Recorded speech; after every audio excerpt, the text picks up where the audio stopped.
Benvinguts i benvingudes a la cerimònia d'investidura com a doctores honoris causa per la Universitat Pompeu Fabra de Nelga Nowotny i Maria Leptin.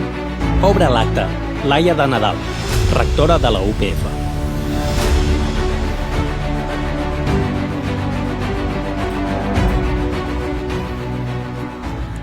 Bon dia a tothom. Sigueu benvinguts, sigueu benvingudes a la cerimònia acadèmica d'investidura com a doctores honoris causa per la Universitat Pompeu Fabra de les doctores Nelga Nowotny i Maria Leptin. Us convido a gaudir d'aquesta cerimònia, que sobretot és un homenatge a dues trajectòries que són excepcionals, marcades per l'excel·lència científica, el seu compromís amb el coneixement i, sobretot, o també, el seu rol capdavanter en el lideratge científic. Gràcies a tothom per ser avui aquí. A continuació, demano a la presidenta del Consell Social, a Montserrat Vendrell, que s'adreci al faristol per llegir l'acord del Consell de Govern de concessió del títol de doctora honoris causa per la UPF a Nelga Nowotny i Maria Leptin. Montserrat.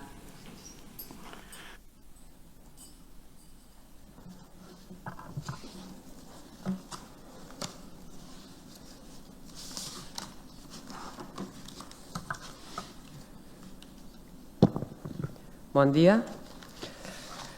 Acord del Consell de Govern de la UPF de la sessió del 9 de juliol del 2025. El Consell de Govern, en la sessió del 9 de juliol, ha acordat concedir el títol de doctor honoris causa a les senyores Nelga Nowotny i Maria Leptin, a proposta de la rectora, en reconeixement de les seves destacades trajectòries acadèmiques en els seus àmbits d'especialització, la sociologia i la biologia, i també de manera molt significativa a la seva contribució fonamental a la promoció de la recerca a Europa a través del Consell Europeu de Recerca. Des d'aquesta institució ha impulsat una ciència de frontera, independent, col·laborativa, internacional, interdisciplinària i amb impacte. El seu lideratge ha estat especialment inspirador per a la comunitat científica i ha contribuït a trencar barreres de gènere en l'àmbit acadèmic i de la gestió. Agreement of the UPF Governing Council of the session of the 9th of July 2025. It's agreed on the proposal of the Rector to grant the degree of Doctor Honoris Causa to Professors Nelga Nowotny and to Professor Maria Leptin in recognition of their outstanding academic careers in their fields of specialization, sociology and biology, and also bear significantly of their fundamental contribution to the promotion of the research in Europe through the European Research Council. From this institution, they have championed cutting-edge, independent, collaborative, international, interdisciplinary, and impactful science. Their leadership has been particularly inspiring for the scientific community and has helped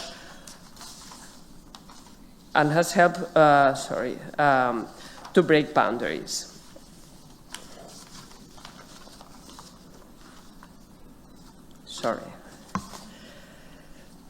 For us, at the Pompeu Fabra University, the conferment of this title is the highest academic distinction.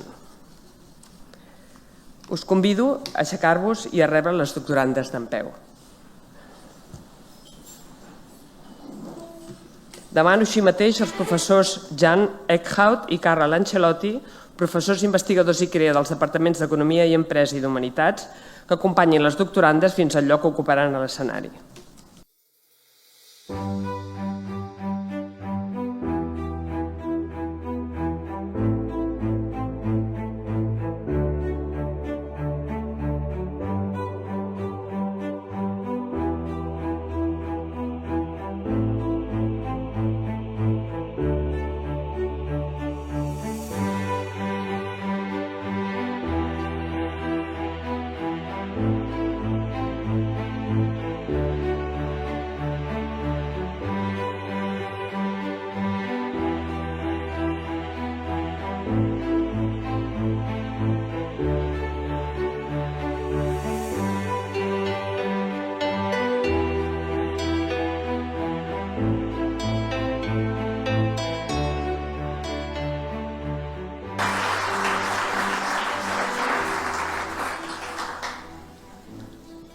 Professores Nowotny i Leptin, sigueu benvingudes a la Universitat Pompeu Fabra.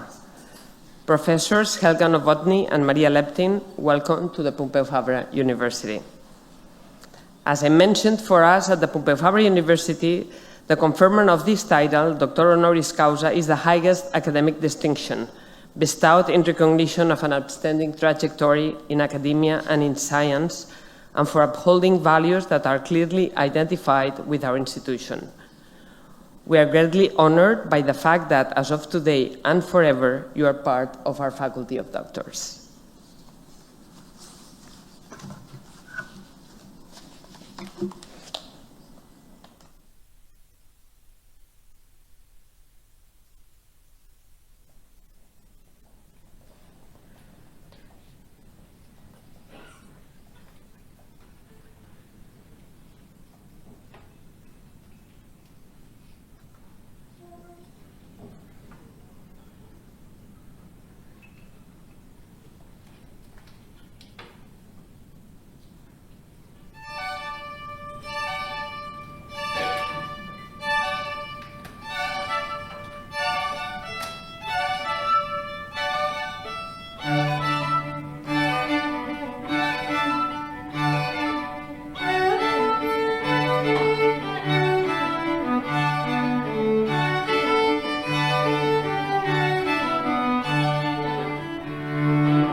A continuació, el professor Jan Eckhout, professor d'Investigació i CREA del Departament d'Economia i Empresa, i la professora Carla Lancelotti, professora d'Investigació i CREA del Departament d'Humanitats, llegiran la laudatio de les doctorants.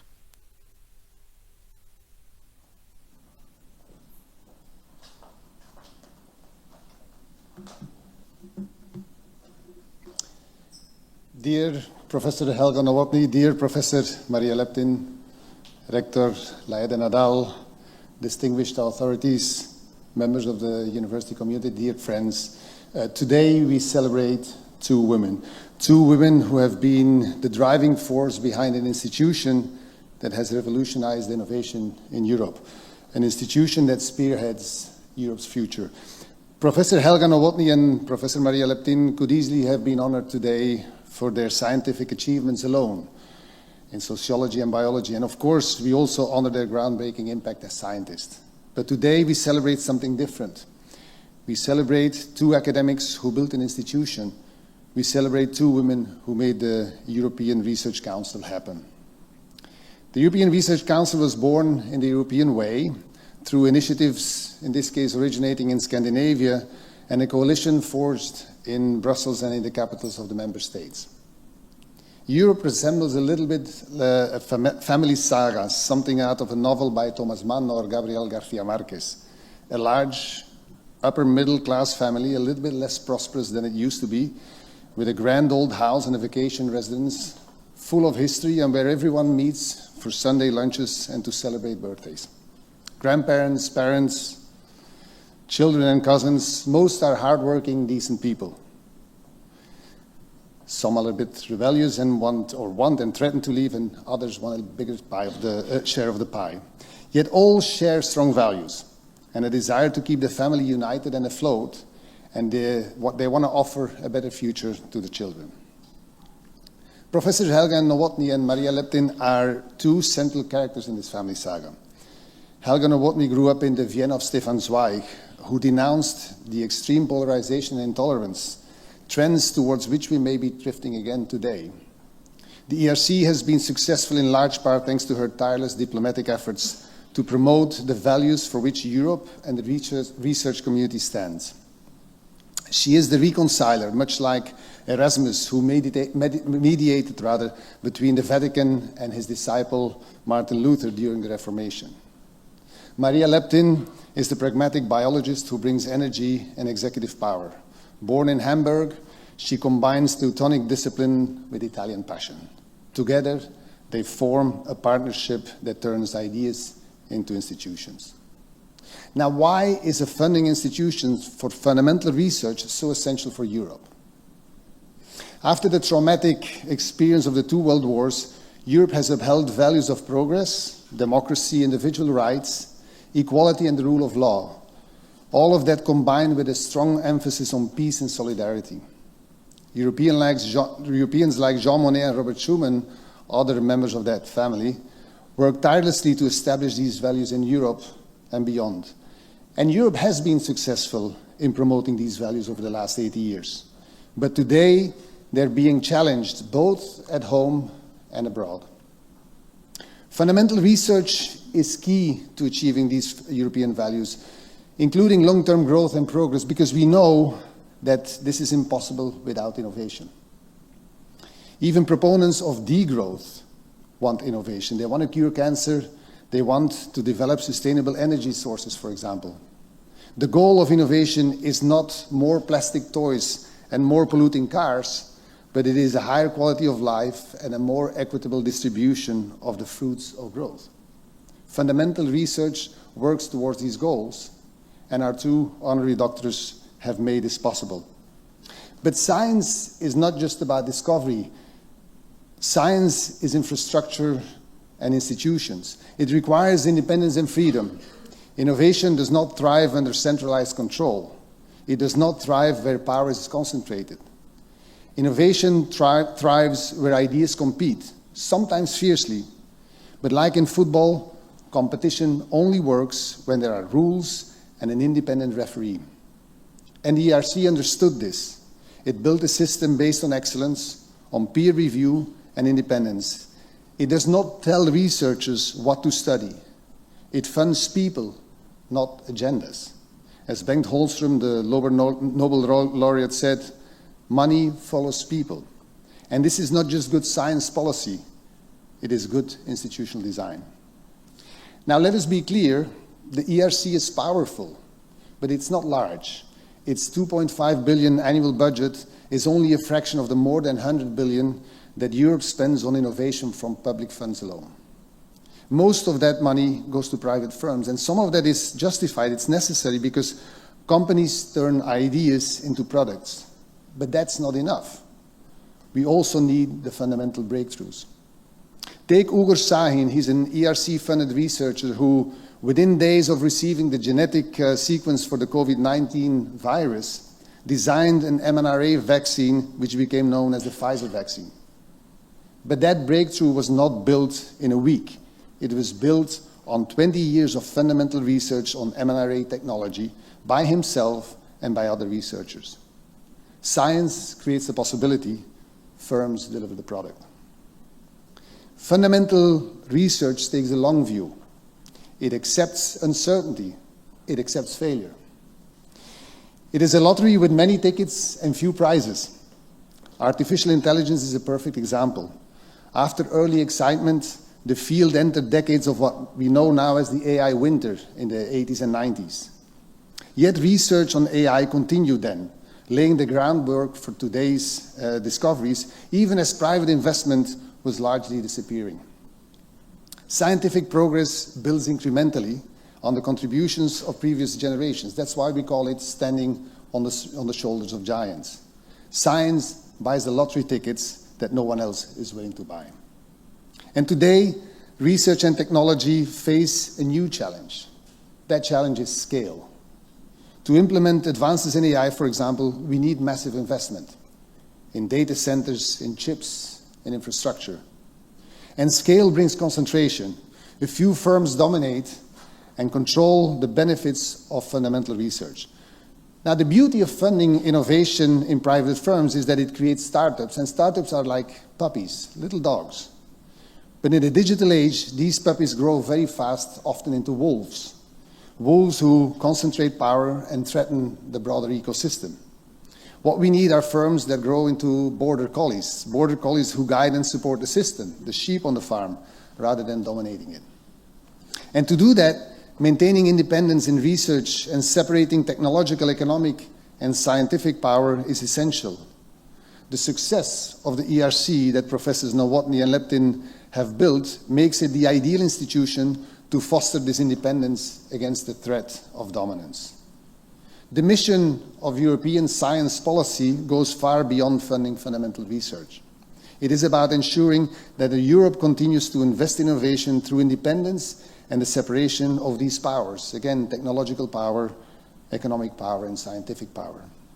While such independence is often challenged, today's laureates have defended these European values, and I hope they will continue to extend this effort across all European institutions. Aquí a Catalunya, la recerca ja no és només una activitat, és part de la identitat catalana, una identitat innovadora, emprenedora i econòmicament avançada. Històricament, Catalunya sempre ho ha mirat enfora, cap a França inicialment, cap a Europa, cap al món. Però també és una societat que sap que s'ha de reinventar contínuament. I és precisament aquest compromís amb la recerca el que trau l'excel·lència. L'excel·lència, al seu torn, construeix un teixit internacional d'innovació. El nostre col·lega Andreu Mascolell va ser un clau en aquest procés. Va ser una figura catalitzadora tant en la creació de l'ERC a Brussel·les com en l'impuls de la recerca aquí a Catalunya. Per això no és cap sorpresa que hàgim tingut un èxit desproporcionalment gran en l'obtenció de beques de l'ERC. Però el més important és que no es tracta només de beques. A poc veiem com els investigadors i científics porten molt més, porten startups, porten empreses, porten projectes que volen estar a prop del coneixement de frontera. Això és el que realment transforma una societat i sense l'ERC no seria possible. L'ERC és un motor de canvi institucional, un motor que transforma Europa i un motor que també transforma Catalunya. That is why today we can say only one thing. We are eternally thankful. Thank you, Professor Nowotny. Thank you, Professor Leptin.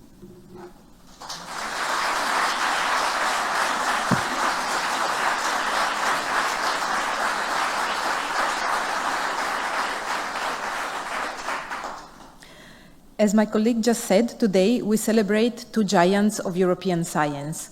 Maria Leptin, a distinguished developmental biologist and immunologist, studied mathematics and biology at the University of Bonn and Heidelberg in Germany, completed her doctorate at the Basel Institute for Immunology in Switzerland, and conducted postdoctoral research at the Laboratory of Molecular Biology in Cambridge.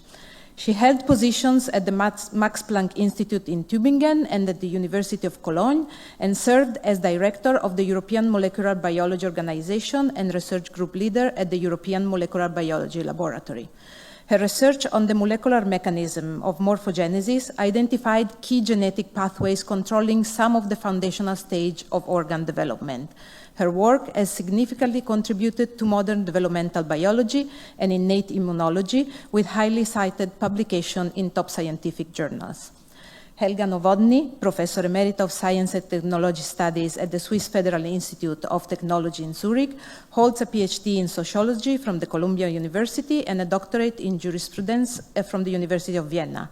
A fellow of the American Association for the Advancement of Science and a foreign member of prestigious European academies, she is deeply engaged in science and innovation policy, advising at national and EU levels. Rooted in the Central European humanist tradition, Nowotny offers a rigorous interdisciplinary perspective, viewing science as inseparable from democratic culture. A leading scholar in science and technology studies, her over 300 papers and several books include primary scientific contribution on mode to knowledge production and theoretical work on the sociology of time, examining how perception of the present and uncertainty influence scientific discoveries. While each of these two extraordinary women deserves individual recognition, their joint presence here today is compelling.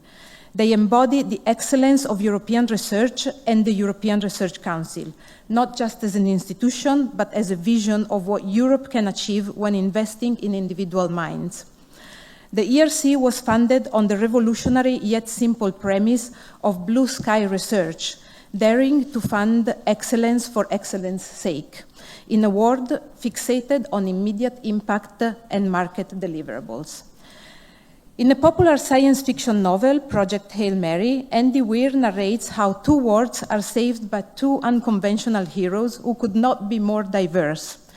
As they navigate their scientific problems and carefully adapt to their different cultural ways, they establish a strong interdisciplinary team that ultimately is able to produce results and innovation.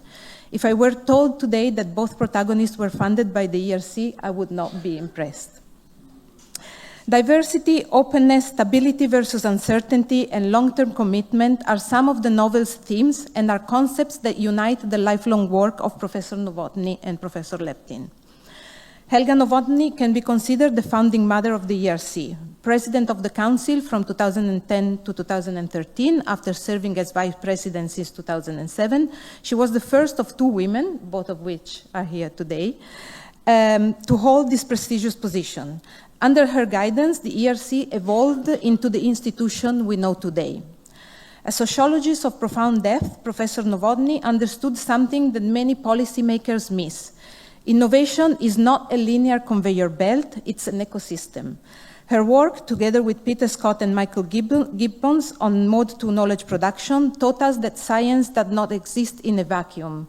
It's socially distributed and inherently transdisciplinary. However, being transdisciplinary necessitates being diverse. The importance of transdisciplinarity and diversity is also a foundation of Professor Leptin's vision for research in Europe. In the address following her election, she highlighted how the ability to engage with diverse individuals with different profiles and needs, an ability she developed while director of EMBO, is a characteristic that she valued and one that assists her in her role. Openness is another of the key values of the ERC. Both Nelga Nowotny and Maria Leptin are strong advocates for openness in research, although they approach the topic from different professional backgrounds.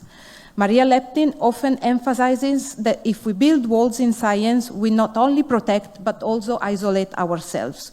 This is why integration into global networks and mobility are highly valued in her view. Nelga Nowotny pushes this concept of open research beyond the sharing of ideas and data.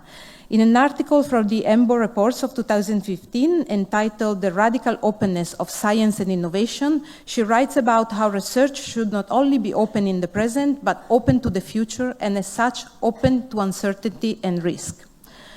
Today, the European landscape is vastly different from the one that witnessed the ERC inception in 2007. We face a polycrisis, climate change, technological disruption, and shifting geopolitical alliances. In other words, we live in a world where uncertainty is high and drives most social processes. The term uncertainty can carry a negative connotation. Uncertainty in funding and in job security are detrimental to science. In a recent talk on the freedom of science, Maria Leptin remarked that longer grants might allow researchers more time for contemplation and to perform the kind of long-term research needed for innovation to occur. However, in her work, The Cunning of Uncertainty, Nelga Nowotny posits that uncertainty also drives science. Scientists are motivated by questions for which they do not know the outcomes. As in science, what we deem certain is merely temporary. It can change and it must change for progress to be made. In this context, Nelga and Maria represent a vital continuity. In an era where research is increasingly pressured to be instrumental, both leaders have been fierce advocates for the autonomy of the scientists. They remind us that the mRNA vaccines or the breakthroughs in AI we see today were born from decades of basic research. They both recognize that politics and science operate at different time scales. Where politics demand immediately tangible results, science is a slow-moving affair. Mission-oriented research is fundamental to address some of the pressing problems of our society. However, when funding priority adjustments that appear perfectly reasonable become too restrictive, researchers adjust to the stated goals.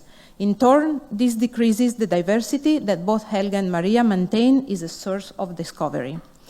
Against the push to reduce funding for basic research, they both ensured that the ERC remained a bottom-up beacon, shielding it from the political winds that often demand short-term results at the expense of long-term breakthroughs. Last but not least, there is a term that unites these two incredible people, woman. As a woman in science, I feel it should be superfluous to associate their accomplishments as leader of important research institutions with their gender. Unfortunately, even in Europe, even in 2026, it is still an exceptional achievement for a woman to reach the levels of power and influence that Professors Nowotny and Leptin have achieved. In the press release announcing the election of Professor Nowotny to the presidency of ERC, the then Commissioner for Research, Innovation and Science commented on the appointment, and I cite, "I'm confident that Professor Nowotny will lead with ambition this truly pioneering European project. She's a fantastic role model for young women considering a science career. We need more like her." Luckily, this wish did not fall into the void as the ERC elected Professor Leptin, our current president, who took the helm in 2021 during a period of unprecedented global upheaval. As a developmental biologist, Maria brought the precision of the laboratory to the halls of Brussels. Under her stewardship, the ERC has not only maintained its gold standard, but has expanded its reach. Beyond the citation, the grants, and the role in policy, both women have championed the human side of science, mentorship, diversity, and the necessity of failure as a precursor for discovery. To celebrate Maria Leptin and Nelga Nowotny is to celebrate the belief that Europe's greatest resource is its creativity. Nelga gave the ERC its soul and its sociological bridge to the public. Maria gives it its vigor and its scientific rigor in competitive global theater. Together, they represent a lineage of female leadership that has refined what it means to lead in the 21st century, not through command and control, but through the facilitation of genius. Science is a journey into the unknown. Nelga and Maria have positioned the ERC as the top-tier institution for science. By doing so, they've created a reverse brain drain, making Europe a destination of choice for the world's brightest mind. If it's true that one cannot plan for discoveries, one can build the home where discoveries choose to reside. Professor Nowotny, Professor Leptin, thank you for building that home for all of us. Because of your work, the frontier is not something, a border that confines us in, but it's something, an horizon that keeps us expanding. Thank you.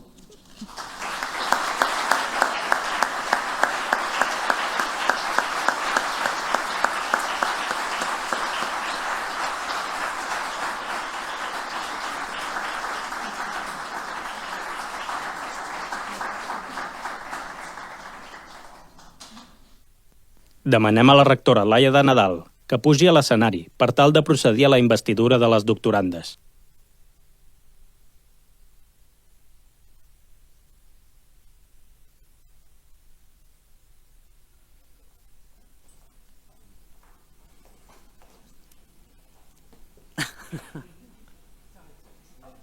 No, it's okay, you can come. So, by decision of the Board of Governors of Pompeu Fabra University, you have been nominated Doctor Honoris Causa in recognition of your relevant contributions. I hereby confer upon you these medals as a symbol of your honorary degree together with the supporting diplomas. Now that you have been admitted to this university and on behalf of the Senate, I wish you to express our profound gratitude and offer you a very warm welcome to our academic community. So thank you very much. Thank you.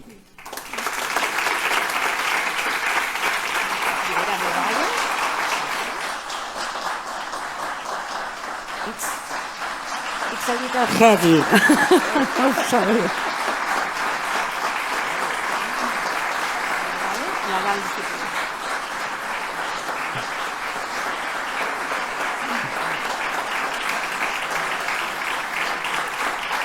That's your diploma. Thank you.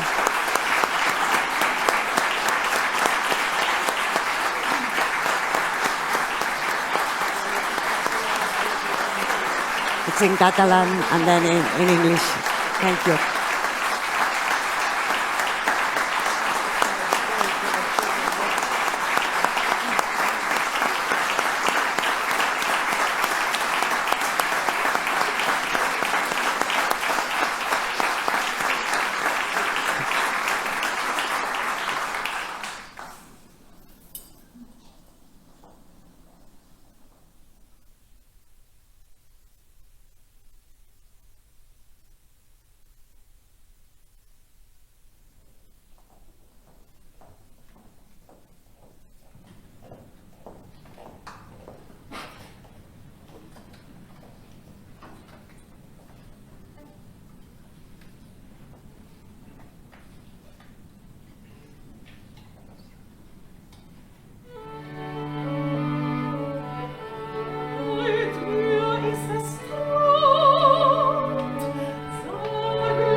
Good afternoon.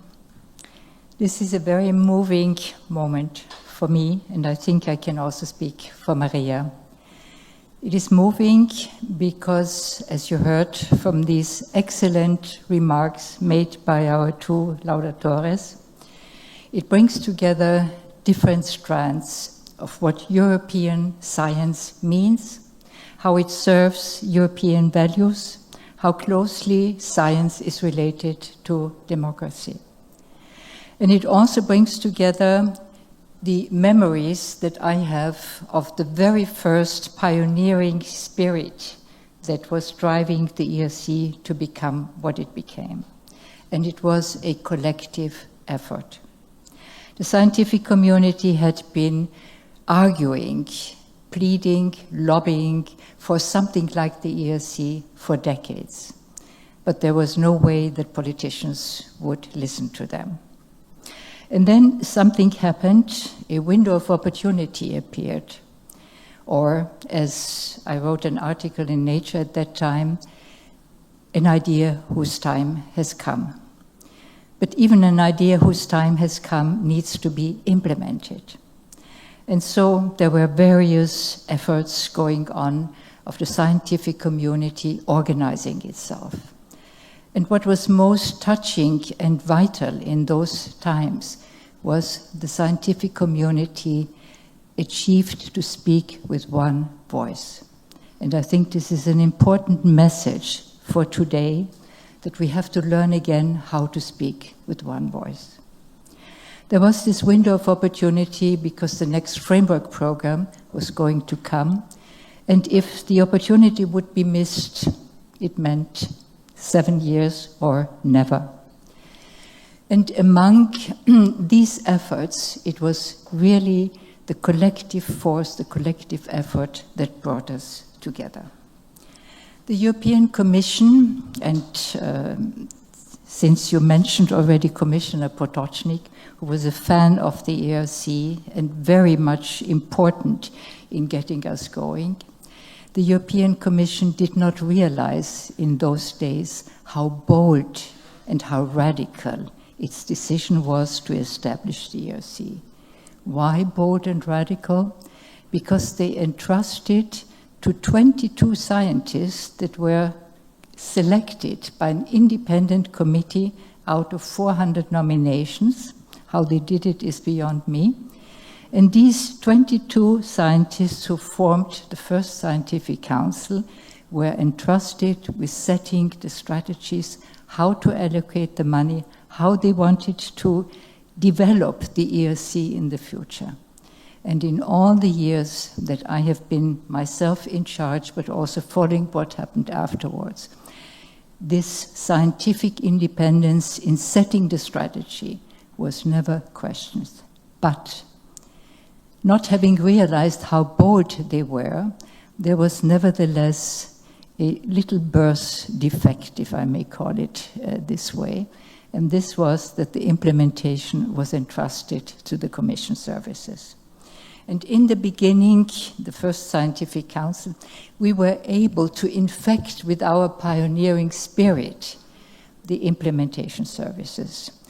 Anthropologists have a word for it, and they say going native. So we were able to draw them in and to bring them with us, but then later on, the Commission services became more and more bureaucratic, and Maria today is suffering among the strictness and the greater strictness of the rules. But nevertheless, this pioneering spirit lives on, and what has become of the ERC since fills me with real satisfaction. I'm always thrilled and personally moved whenever I meet an ERC grant and I see a smile on the face, and I know that somebody has gotten the opportunity that European researchers badly needed and which was very difficult to get otherwise. Sufficient time, 5 years, to follow the ideas that you think will bring science forward in whatever you do. Now, the topic of women in science has been mentioned already. And let me only say here, when I started, the numbers of starting grantees were in the order of 27%. When I left, the percentage of women scientists in starting grantees had gone up from 27 to 32. Now we stand at 44. For advanced grants, it was more difficult because, again, in 2007, to get an advanced grant meant you had to have a full professorship. And in those days, the percentage of women in Europe, the average number, women as full professors, was in the order between 10 and 12%.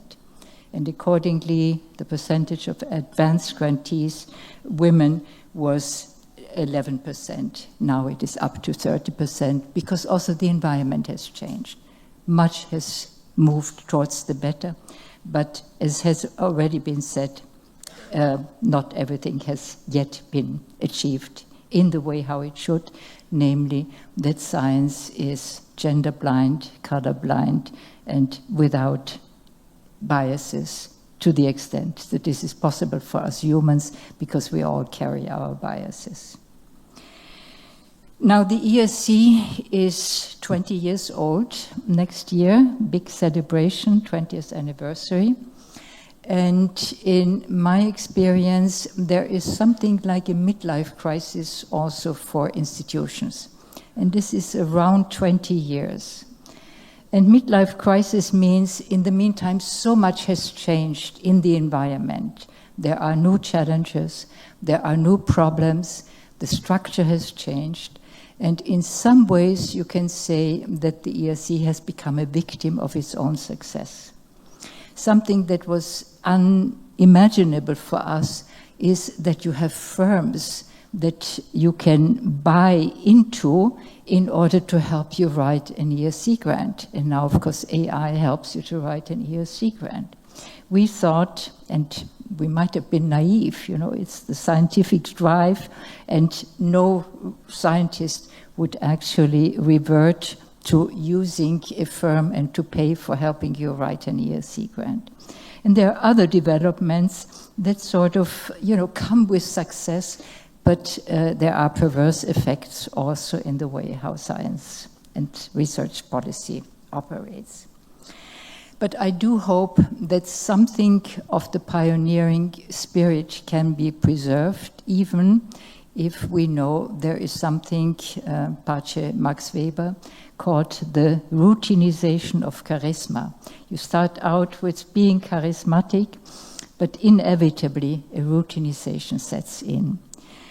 But I strongly believe also, witnessing what is happening these days in the US, and the latest blow by the present administration is that the National Science Board, the equivalent, the US equivalent to the ERC, Trump dismissed the entire board of the National Science Foundation from one day to the next.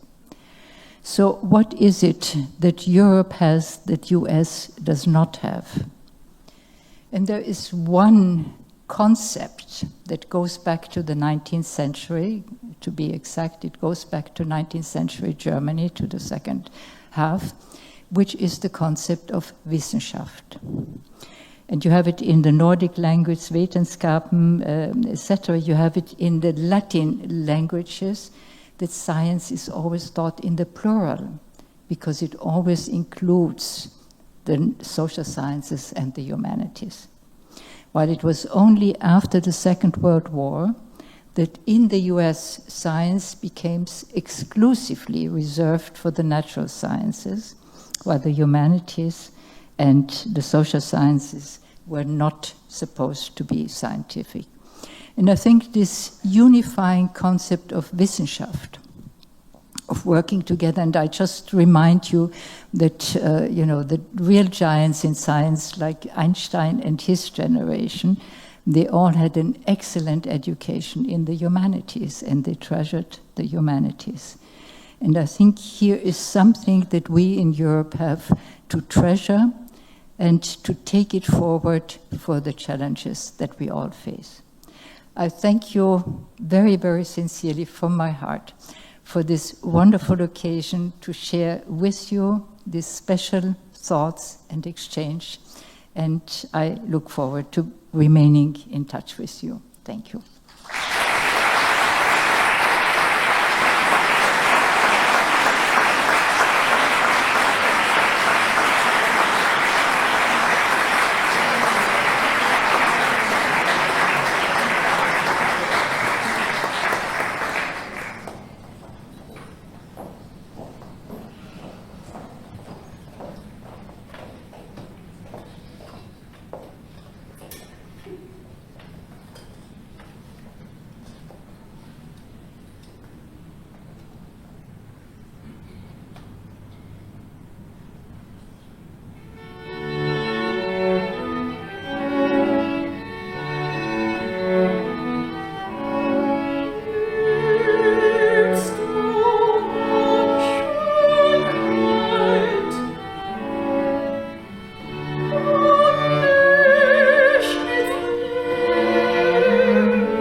Dear Rector, dear Minister, dear colleagues and friends, this really is an honor. I'm genuinely touched to receive an honorary doctorate from Pompeu Fabra University. And of course, it means even more to receive it together with Helga Nowotny. Helga, as we've heard, has had an extraordinary career thinking and writing about science, society, and the conditions that now allow knowledge to flourish. And we've heard she has been involved in the founding of the ERC. She has shaped the ERC at an important moment in its history, serving as president from 2010 to 2013. So this feels, and indeed is, as we've heard, not only a personal honor, but also recognition of a wider idea of European research: open, demanding, curious, and closely connected to society. I'm especially pleased to receive this distinction from Pompeu Fabra University because UPF has built something quite special in a relatively short time. It is still a young university by European standards, but it's developed a very clear identity: ambitious, international, rigorous. I just heard you teach in 3 different languages, and at the same time strongly connected to Barcelona and to public life. We've seen that in the library just now. That's not an easy balance to strike, but UPF seems to have done it very well. When I look at UPF's mission and values, I find a language that feels very familiar to me. Your mission speaks about academic rigor, critical thinking, innovation, pluralism, social commitment, and freedom. I like that combination very much. It says something simple but important: excellence and public responsibility belong together. A university should aim high, intellectually and scientifically, while also remaining open, and we've heard a lot about that, to the world around it. That, to me, is a very good description of what a modern European university should be. It matters to me personally, and of course it matters also to the ERC. Since becoming president in 21, and of course I inherited a huge institution that was well established, and I keep emphasizing that it is not me who should claim any responsibility for it. It's the founders and the early generations who led it to where it is now. Anyway, as president, I have defended the conditions that make excellent research possible: scientific freedom, independence, ambition, and trust in researchers. The ERC trusts the researchers to know best and sees no need to tell them what to research. Frontier research matters because it expands what we know, and therefore it also expands what we can imagine. The new knowledge allows new ideas. But it can only thrive in places that are prepared to protect quality, independence, and intellectual risk-taking. Universities like this one are essential to that European research ecosystem. And UPF's achievements show that this is not just good language. The university has built an impressive international standing, with researchers here having received 75 ERC grants worth around 111 million euro. That really is a remarkable record for a young university. It reflects talent, of course, but also something broader: an institutional culture in which excellent researchers feel that ambitious work is possible. And I think it's also fitting to say a word about Andreu Mascolei here, who's been so important to this university and who also served as ERC Secretary General from July 2009 to August 2010. He is one of those rare people, and he continues to be that, who combines scholarship, institution building, and public service at the highest level, and actually political insight, I should have added.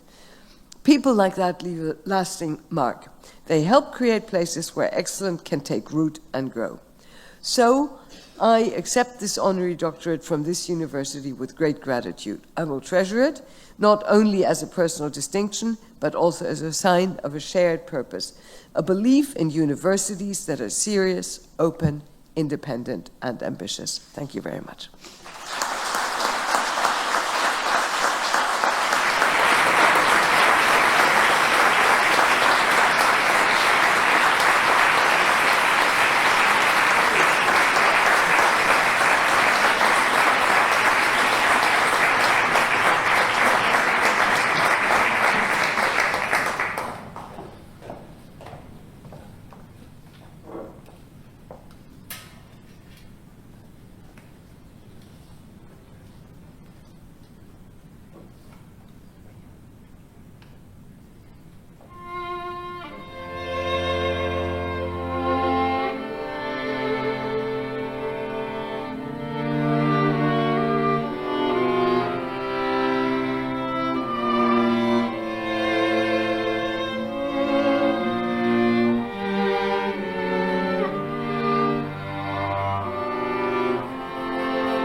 Benvolgudes doctores Nelga Nowotny, Maria Leptin, consellera de Recerca i Universitats, Núria Montserrat, gràcies per ser aquí, per la feina que fas. Rectors José Moreso i Jaume Casals, membres de la comunitat universitària, amigues i amics de la Universitat Pompeu Fabra. Moltes gràcies per acompanyar-nos en aquest acte i també moltíssimes gràcies a Quim Moya, Quartet Brossa i Marta Valero, que és un plaer tenir-vos aquí a la UPF. Vull començar la meva intervenció donant les gràcies als professors Carla Lancelotti i Anne Kaut per les seves extraordinàries laudatio que constaten, de fet, l'encert en el nomenament de les doctores Nowotny i Leptin com a doctores honoris causa per la nostra universitat. Les seves intervencions han estat un reflex impecable de l'impacte i de les trajectòries de les doctores Nowotny i Leptin en l'àmbit de la ciència i el seu compromís indiscutible en la consolidació del model europeu de recerca competitiva i independent. Dear Dr. Nowotny and dear Dr. Leptin, today is a particularly significant day for the UPF because it allows us indeed to publicly recognize your extraordinary intellectual and civic trajectory. We honor Nelga Nowotny and Maria Leptin not only for academic excellence, but also for their courage in paving the way for female researchers and allowing science to play a key role in shaping today's world. No us descobreixo res si us dic que vivim en temps que són complexos. L'antiintel·lectualisme amenaça el valor del coneixement, la innovació i les certeses, l'individualisme i la cultura del jo amenacen el treball en xarxa, la intel·ligència col·lectiva i el producte de l'esforç compartit, i la fi de l'ordre internacional que hi ha hagut, que està havent fins ara, reconegut ja per diversos líders d'arreu, amenaça la democràcia, els drets humans i allò que abans en dèiem el sentit comú. Res d'això és aliè al camp de la ciència. Primer, perquè és en aquest àmbit on les certeses prenen forma, on la recerca ens apropa a entendre i avançar. Després, perquè la intel·ligència col·lectiva hi juga un paper clau. M'heu sentit dir que les contribucions científiques d'uns sempre són causa o conseqüència de les contribucions dels altres. I per últim, perquè per més coneixement que acumulem i que transmetem, en primer lloc som i hem de ser éssers humans que reconeixen en aquesta condició i es tracten amb dignitat i amb respecte mutu.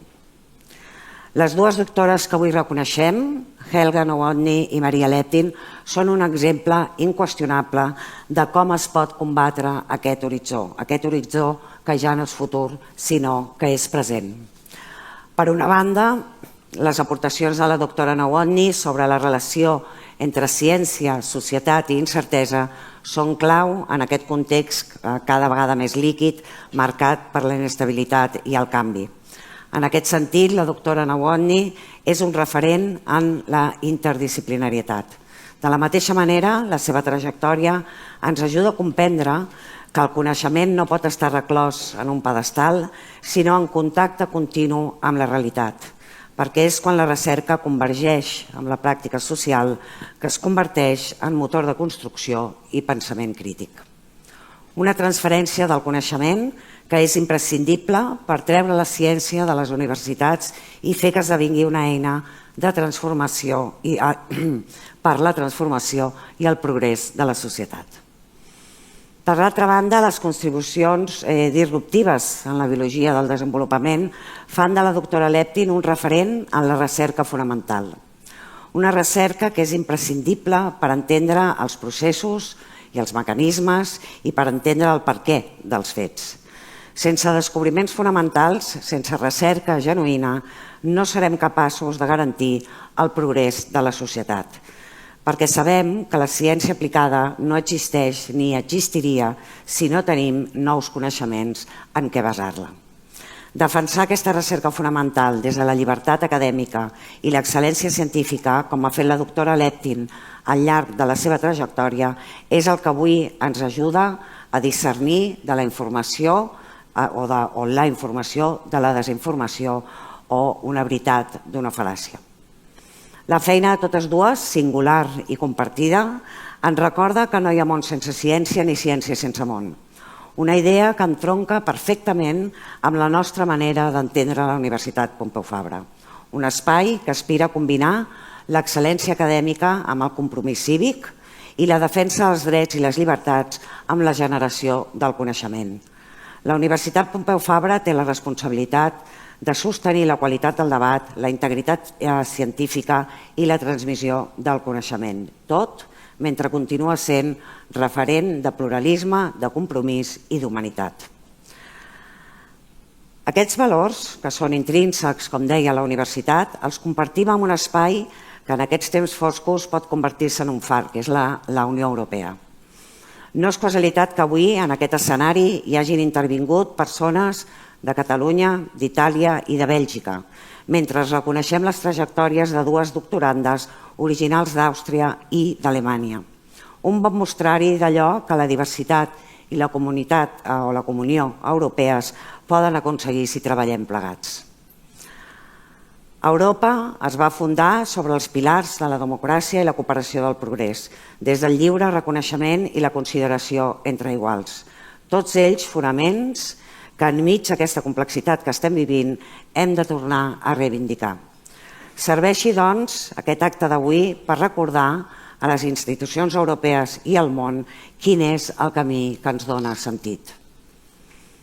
El camí que aposta per una Europa més forta, també en l'àmbit de la ciència, amb una recerca independent, amb mirada pròpia i interdisciplinar i un finançament just i eficient. El camí que aposta per unes institucions que vetllin per la transmissió de coneixement i la llibertat de la investigació, com reclamava, de fet, Enrico Letta en el seu informe. En definitiva, el camí que fa d'Europa un espai més cohesionat i al servei de la societat. Aquesta tasca és la que han promogut de manera brillant la doctora Nowotny i la doctora Leptin al capdavant del Centre Europeu de Recerca, de l'ERC. Amb el seu lideratge ha contribuït de manera decisiva a legitimar aquest centre, a legitimar l'ERC com un centre de referència independent i basat en l'excel·lència científica i l'autonomia dels investigadors. En aquest sentit, elles han format part i formen part en construir aquest far que volem que esdevingui Europa. I tot i això ho han fet sense pretensions, però amb determinació i propòsit, amb el ferm convenciment que el món, com la universitat, necessita de curiositat intel·lectual, ambició científica i compromís social. Aquesta és l'essència que volem reivindicar com a Universitat Pompeu Fabra i per això celebrem o ho celebrem amb aquest reconeixement que els noms quedin lligats al nostre. Vaig acabant.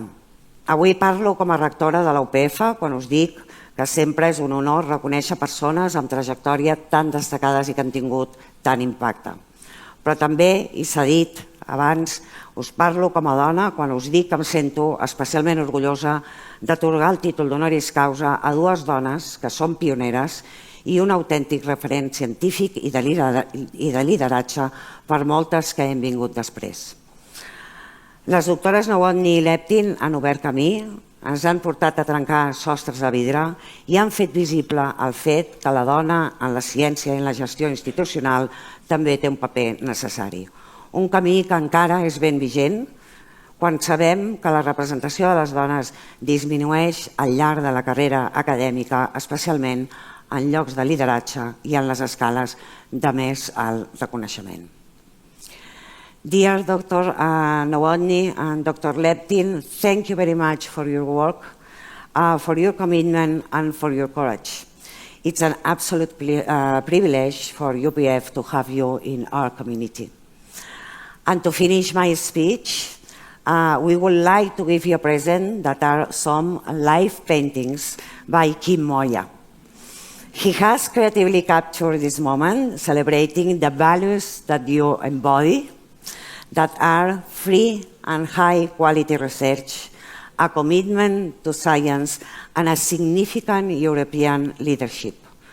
Through this artistic expression, we wish to honor the inspiring role models that you represent for us and for all Europe today. So thank you very much, Helga. Thank you very much, Maria.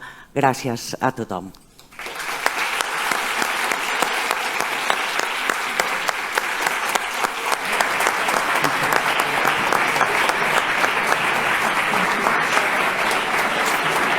Maria, thank you.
Hem arribat al final de l'acte. Esperem que l'hàgiu gaudit. Moltes gràcies per la vostra presència.